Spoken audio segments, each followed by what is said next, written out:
বলেছিল ইসলামে নাকি কয়টা হলো ভালো কাজ, বলুন নাউজুবিল্লাহ।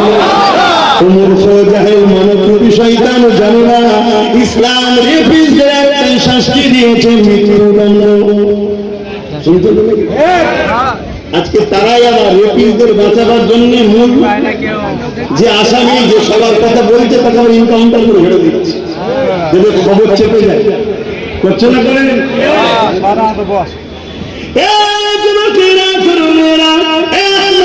সমস্যা সমাধান আমার কোরআন ও রাসূলুল্লাহ দিয়ে গেছে, আমার নবী তা জানিয়ে দিলেন। বাবারা, আল্লাহ যখন কারোর উপরে খুশি হয়, আল্লাহ তাকে কন্যা সন্তান দেয়, আল্লাহ পাক কন্যা সন্তান দিয়ে তাকে জান্নাতের খবর পাঠায়।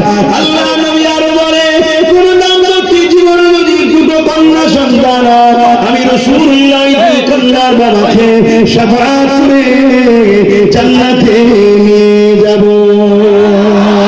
আল্লাহ নবী আরো জানান, কারো করে যদি তিনটে কন্যা সন্তান হয়, ওই তিন কন্যার বাবা ওই তিনটে কন্যাকে লালন পালন শুনে মায়া মমতা দিয়ে হৃদয় সদিকা দিয়ে দেয়।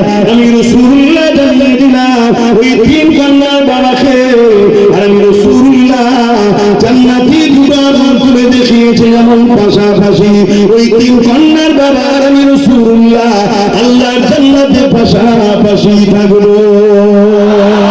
আরো জোরে বলুন সুবহানাল্লাহ।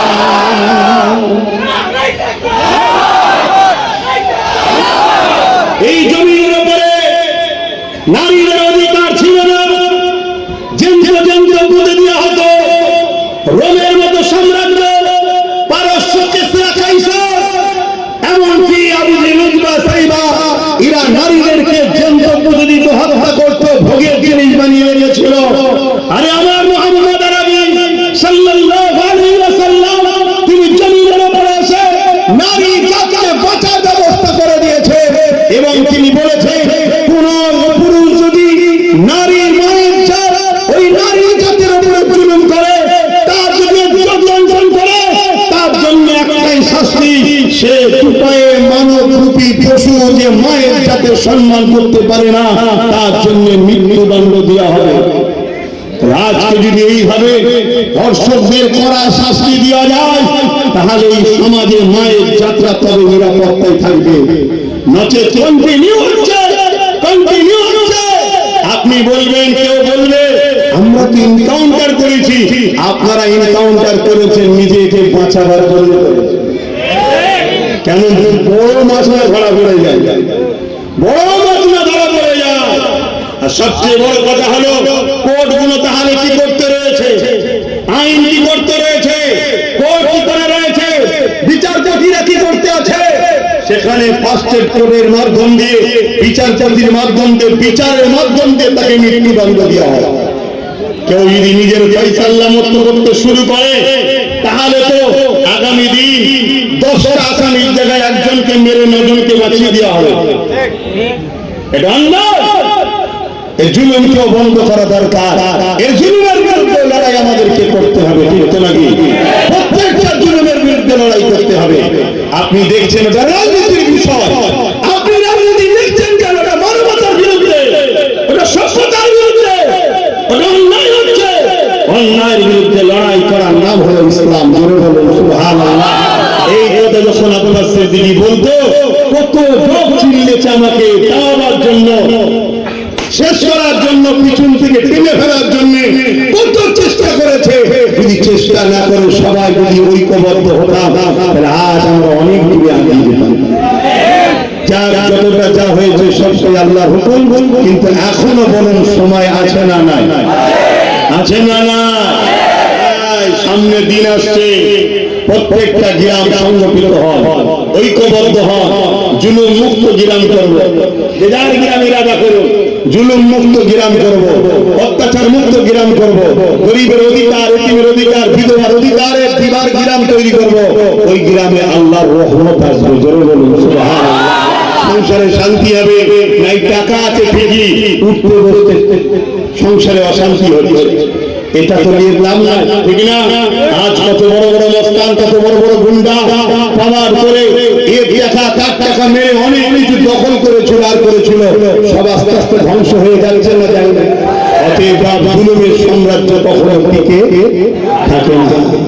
এদিন ক্ষমতার জোরে ইমামে হোসাইন পাকের উপর অত্যাচার করেছিল, কিন্তু হোসাইন পাক না জেনে আজও দেখুন এই বর্ষা পানি কাটাতে বসার মতো জায়গা নেই, পা তোলার মতো জায়গা নেই।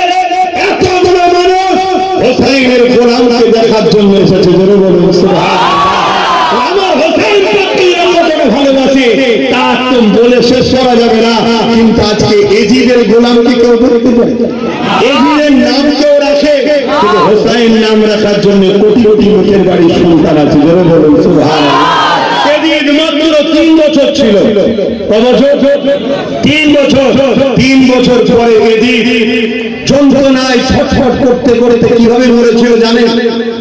এটা বলবো? আর শুনছেন তো নাকি? কিন্তু তার আগে একটা কথা বলে দিয়ে, এজিদ কত বছর ছিল? 3 বছর। আমরাও ছোট ছোট এজিদের বিরুদ্ধে লড়াই শুরু করেছিলাম 2021-এ। 6 বছরের মাথায় ছোট ছোট এজিদ শেষ হয়ে গেছে। দেখুন, কিন্তু আলহামদুলিল্লাহ হোসাইনিরা রয়ে গেছি আমরা, আছি না? নাই। আর একবার লড়াই হবে। যদি আবার নতুন করে কেউ এজিদি রাস্তা অবলম্বন করে তার বিরুদ্ধে লড়ব। চিন্তার কোনো কারণ নেই। দেখা যাবে বেশি দিন যেতে না যেন সে জীবন শেষ হয়ে যাবে। বলুন ইনশাআল্লাহ। আল্লাহ ছাড়া কাউকে ভয় করিনি, করবেন না। আল্লাহ ছাড়া কারোর উপরে ভরসা করবেন না। আর নবী মুহাম্মদ সাল্লাল্লাহু আলাইহি ওয়াসাল্লামের জন্য জান মাল হাজির আছে, ঠিক না বেঠে? এ দুনিয়া কিছুদিনের আজ আছি তা নয়, কাল তো দূরের কথা, 10 মিনিট পরও বলতে পারবো না যে আছি, ঠিক না? হ্যাঁ, আল্লাহ নবী বললেন হায়াত আরো কম। একদিকে সালাম ফিরিয়েছে, আর একদিকে ফিরবার আগেই মৃত্যু হয়ে যেতে পারে। এর নাম জিন্দেগি। তাই লোভ করো না, লালসা করো না, লুটপাট করো না। সোশ্যাল মিডিয়ায় অনেক কিছু দেখছি, আপনারাও হয়তো দেখছেন।